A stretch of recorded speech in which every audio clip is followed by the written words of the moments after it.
Friends, welcome back to Life Education Centre और मैं हूं आपकी दोस्त प्रतिभा तिवारी। फ्रेंड्स, मैं आप लोगों को हिस्ट्री पढ़ाती हूं और हमारा जो टॉपिक चल रहा है वो है प्राचीन भारत का इतिहास। ठीक है, तो प्राचीन भारत के इतिहास में कल हम लोगों ने धार्मिक ग्रंथ और वेद के बारे में पढ़ा। आज हम लोग जो है ऐतिहासिक ग्रंथ के बारे में पढ़ेंगे। ठीक है, तो ऐतिहासिक ग्रंथ का मतलब ही होता है कि ऐसा ग्रंथ जिससे हमें इतिहास में हुई चीजों के बारे में या बीते हुए कल के बारे में जानकारी मिले। ठीक है, तो ऐतिहासिक ग्रंथ कौन कौन से हैं? ऐतिहासिक ग्रंथ में आपका पुराण आ जाता है, साहित्य आ जाता है, संगीता आ जाता है, कथा और पुस्तक आ जाता है। फ्रेंड्स, क्या होता है ना कि जब मानव का विकास हो रहा था, मानव की बुद्धि का विकास हो रहा था, वो लोग जागरूक हो रहे थे। आदिवासी जीवन से असभ्यता की ओर से वो लोग सभ्यता की ओर जा रहे थे, तो उनको लिखने पढ़ने का बहुत ही शौक हो रखा था। तो लोग जो है वो कुछ ना कुछ लिखते रहते थे। उन अपनी समाज के बारे में लिखते थे, समाज से जुड़े हुए कानून के बारे में लिखते थे, नियम के बारे में लिखते थे, संस्कृति के बारे में लिखते थे, अपनी और अपने आसपास के लोगों की जीवनी के बारे में लिखते थे। जो भी अच्छा काम होता था उसको जो है वो लिख लेते थे। ठीक है, तो इन्हीं के से जो है हमें जानकारी मिलती है कि हमारे जो पूर्वज थे, या ये कह लीजिए कि जो पिछले जमाने के जो राजा महाराजा लोग थे वो कैसे रहते थे। ये हमें ऐतिहासिक ग्रंथ से, उनकी जीवनी जो है हमें ऐतिहासिक ग्रंथों से पता चलती है। तो पहला आता है हमारा पुराण। तो जो पुराण है उनके रचयिता है ऋषि लोमहर्ष और उनके पुत्र उग्रश्रवा। ठीक है, तो जो पुराणों के रचयिता हैं वो ऋषि लोमहर्ष और उग्रश्रवा हैं। इनकी संख्या वैसे तो 18 है, लेकिन 5 में जो है आपको राजाओं की वंशावलियां देखने को मिल जाती हैं। राजाओं के इतिहास के बारे में आपको जानने को मिलता है। पहला आता है हमारा मत्स्य पुराण। मत्स्य पुराण में आपको राजा मनु के इतिहास के बारे में, उनकी वंशावली जानने को मिल जाएगी, उनकी जीवनी मिल जाएगी। विष्णु पुराण में भगवान विष्णु के बारे में बताया गया है। वायु पुराण, ब्राह्मण पुराण में आपको राजा बलि के बारे में जानने को मिल जाएगा। फिर आता है हमारा भागवत पुराण, जिसमें आपको भगवान श्री कृष्ण, कौरव, पांडव के बारे में और भी बहुत से राजाओं के बारे में आपको जानने को मिल जाएगा। कलयुग के बारे में जानने को मिल जाएगा कि कैसे जो है द्वापर खत्म हुआ, लोग कैसे मरे और कैसे जो है कलयुग की शुरुआत हुई। सारा कुछ आपको भागवत पुराण में सुनने को मिल जाएगा। ठीक है, अब हम आगे बढ़ते हैं संगीता के बारे में। संगीता के में आपको वहाँ के कल्चर के बारे में जानने को मिल जाएगा कि लोग जो है एक दूसरे के साथ कैसा व्यवहार करते थे। स्त्री जो है पुरुष के साथ कैसा व्यवहार करती थी, पुरुष स्त्रियों के साथ कैसा व्यवहार करता था। ठीक है, लोगों की सोच कैसी थी, क्या सोचते थे वो लोग। तो एक फेमस संगीता है मैत्रेयनी संगीता। मैत्रेयनी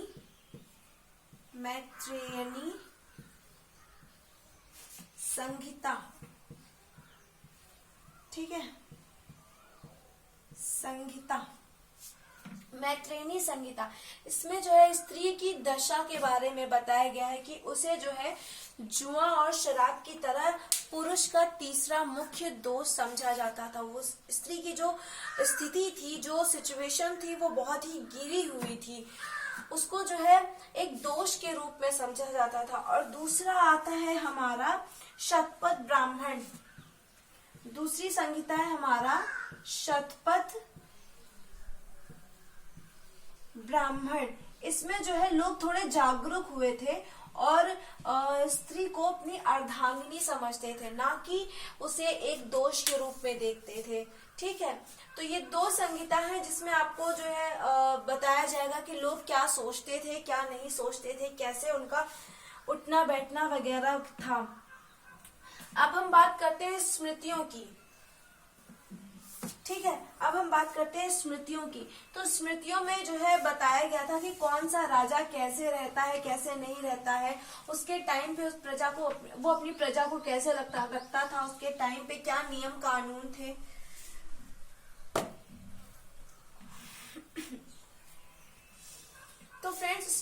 स्मृति ग्रंथों में सबसे फेमस ग्रंथ था मनुस्मृति।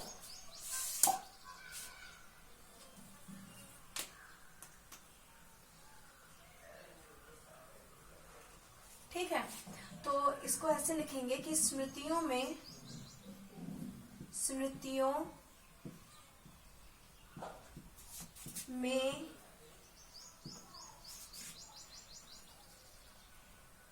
सबसे प्राचीन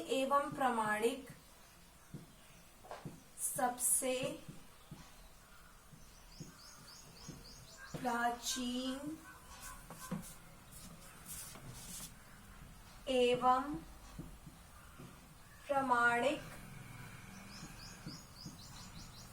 प्रामाणिक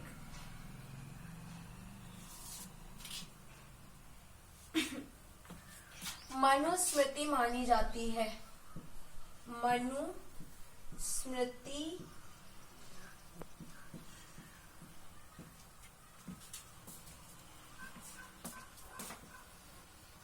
मानी जाती है।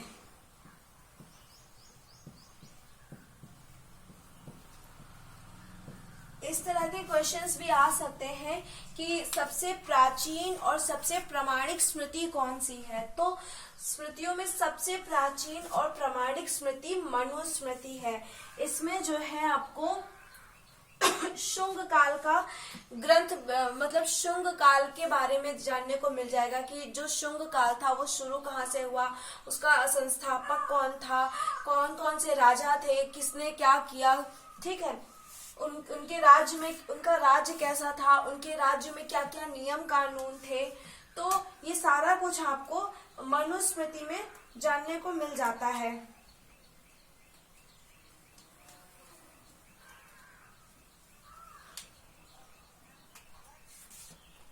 इसको हम लोग ऐसे लिखेंगे कि मनुस्मृति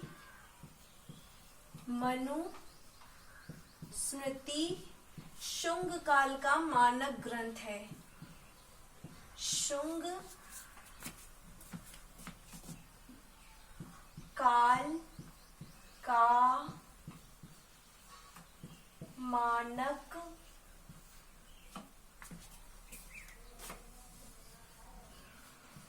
ग्रंथ है। एक क्वेश्चन ये भी बनता है फ्रेंड्स कि जो मनुस्मृति है वो किसका इतिहास बताती है या कौन से काल का मानक ग्रंथ है। तो मनुस्मृति है वो शुंग काल का इतिहास बताती है। ठीक है, और दूसरा आता है हमारा नारद स्मृति। ये हमें गुप्त काल के बारे में बताती है। जो है नारद स्मृति है, नारद स्मृति गुप्त काल के विषय में जानकारी देती है। गुप्त काल के विषय में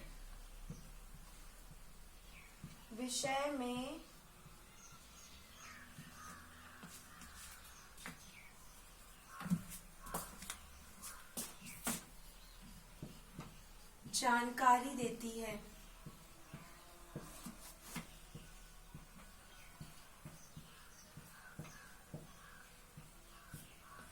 ठीक है, तो ये दो स्मृतियां हो गई। एक तो आपको शुंग काल के बारे में जानकारी देती है और एक आपको गुप्त काल के बारे में जानकारी देती है। ठीक है, अब आगे बढ़ते हैं। अब बात करते हैं हम कथाओं की। कथा यानी कि कहानियों के बारे में।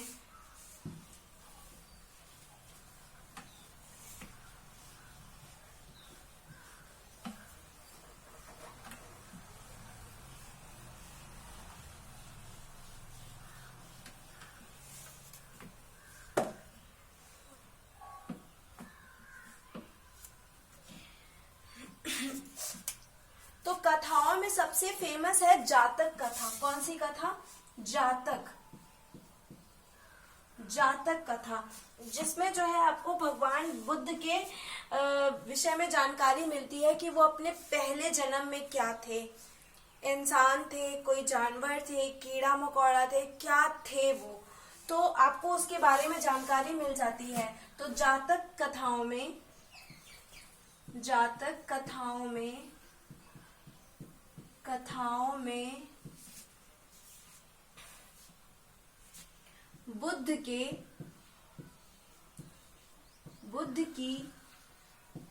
पूर्व जन्म की यानी कि पहले के जन्म की कहानी वर्णित है। पूर्व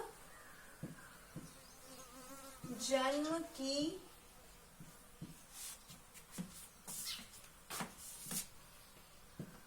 कहानी वर्णित है। ठीक है, मैंने आपको बताया था कि जब लोगों का मनुष्य का जब विकास होना शुरू हुआ और लोगों ने लिखना पढ़ना स्टार्ट किया तो उन्हें लिखने का भी बहुत शौक होता था। वो लोग जो है कुछ ना कुछ लिखते रहते थे कि कभी जीवनी लिखते थे, कभी कहानियां लिखते थे, कुछ ना कुछ किसी न किसी के बारे में वो लोग लिखते रहते थे, एक कहानी के रूप में लिखते थे। तो जातक कथाएं जो है वो भगवान बुद्ध के ऊपर है और उसमें जो है भगवान बुद्ध के पूर्व जन्म की कहानी को वर्णित किया गया है। ठीक है, उसके बाद हमारा आता है हीनयान। भगवान जो महात्मा बुद्ध थे उनका जो धर्म था बौद्ध धर्म, वो दो भागों में बांटा गया था ना, महायान और हीनयान। तो हीनयान का एक प्रमुख ग्रंथ है कथा वस्तु। हीनयान का प्रमुख ग्रंथ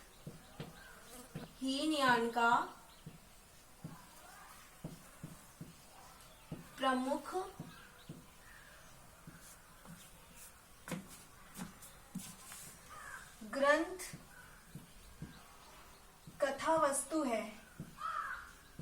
कथा वस्तु है। ठीक है, कथा वस्तु है जिसमें जो है ये बताया गया है कि महात्मा बुद्ध का जीवन चरित्र कैसा था और वो अपने साथ के लोगों के साथ कैसा व्यवहार करते थे, ये सारा कुछ बताया गया है। तो हीनयान का जो प्रमुख ग्रंथ है कथा वस्तु, उसमें इतना हम लोग लिख लेते हैं कि महात्मा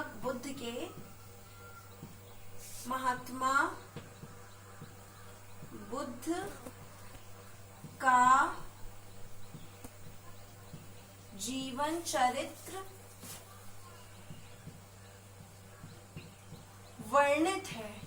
ठीक है, वर्णित है। अगर इस बात की जानकारी निकालनी हो कि भगवान जो महात्मा जो बुद्ध थे वो महात्मा कैसे बने, वो महात्मा बनने से पहले क्या थे, कहाँ पैदा हुए, उनकी जीवनी क्या क्या है, तो आप कथा वस्तु पढ़िए, आपको महात्मा बुद्ध की पूरी जानकारी मिल जाएगी। ठीक है, अब आगे बढ़ते हैं। अब बात करते हैं हम जैन धर्म के साहित्य की। तो जैन धर्म के साहित्य को आगम कहा जाता है। ठीक है, क्या कहा जाता है? आगम कहा जाता है। जैन साहित्य को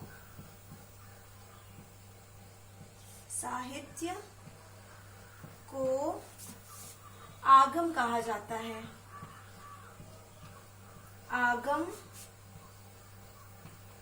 कहा जाता है। ठीक है, तो जैन साहित्य को आगम कहा जाता है। ठीक वैसे ही जो इसका प्रमुख ग्रंथ है हीनयान का, उसको हम कथा वस्तु कहते हैं, या ये कह लीजिए कि जातक कथाएं कहते हैं। जितना भी बौद्ध धर्म के जो साहित्य है उन्हें हम जातक कथाएं कहते हैं। ठीक वैसे ही जैन साहित्य को आगम कहा जाता है। और जैन धर्म का जो प्रारंभिक इतिहास है उसके बारे में अगर आपको जैन धर्म का प्रारंभिक इतिहास जानना है तो वो एक जो प्रमुख ग्रंथ है, जैसे कि हीनयान का प्रमुख ग्रंथ कथा वस्तु है, वैसे ही जैन साहित्य का प्रमुख ग्रंथ कल्पसूत्र है। ठीक है, जैन साहित्य का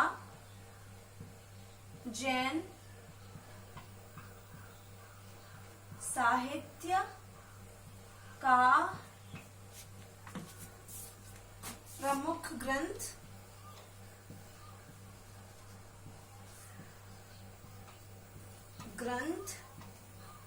जैन साहित्य का प्रमुख ग्रंथ कल्प सूत्र है, कल्प सूत्र है। ठीक है, बौद्ध धर्म का कथा वस्तु और जैन साहित्य का कल्प सूत्र है।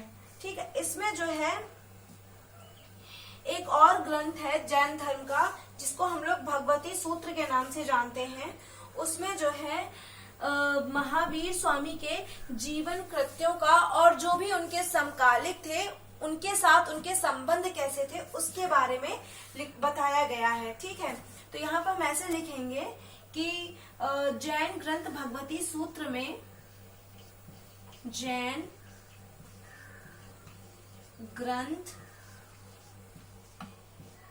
भगवती सूत्र में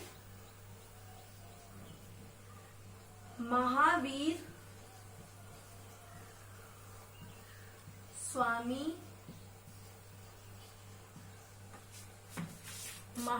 स्वामी के जीवन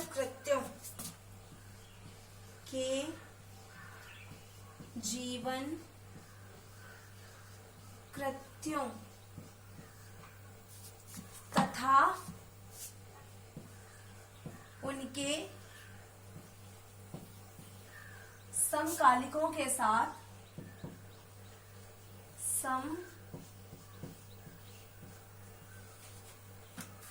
इधर नहीं आ रहा है, इधर लिख देते हैं।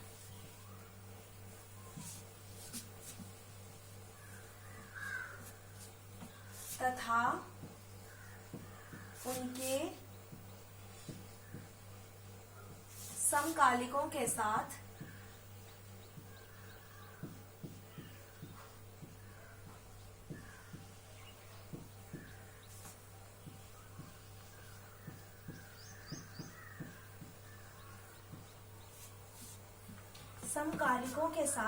उनके संबंधों का विवरण मिलता है।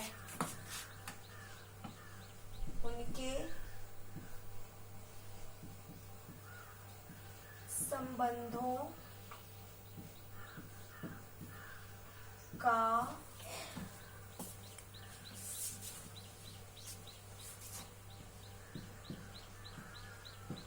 विवरण मिलता है। ठीक है, तो फ्रेंड्स भगवती सूत्र में महावीर स्वामी के जीवन कृत्यों का मतलब होता है कि उन्होंने अपनी लाइफ में जो जो भी काम किए हैं वो सब, और साथ ही जिनके साथ वो रहते थे उनके साथ उनका व्यवहार कैसा था वो सब कुछ आ जाता है। ठीक है, तो कैसा था व्यवहार, कैसा नहीं था, इन सब की जानकारी आपको भगवती सूत्र में मिलती है।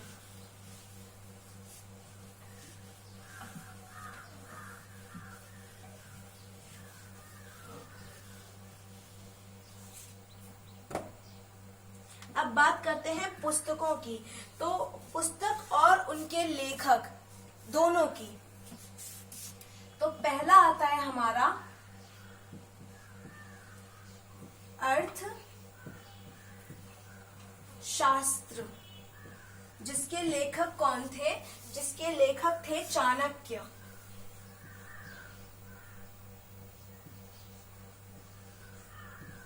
सभी जानते हैं अर्थशास्त्र एक राजनीतिक पुस्तक है जिसको चाणक्य ने लिखी थी। ठीक है, फिर हम बात करते हैं राजतरंगिणी पुस्तक की। दूसरा है राज तरंगिणी, जिसके लेखक थे कल्हड़। ठीक, फिर आता है हमारा चचनामा। तीसरा है हमारा चचनामा, जिसके लेखक अली अहमद जी थे।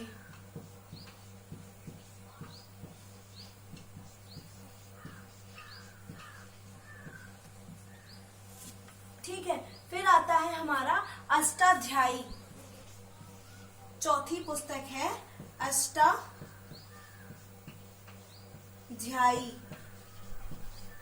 और इसके लेखक थे पाणिनि।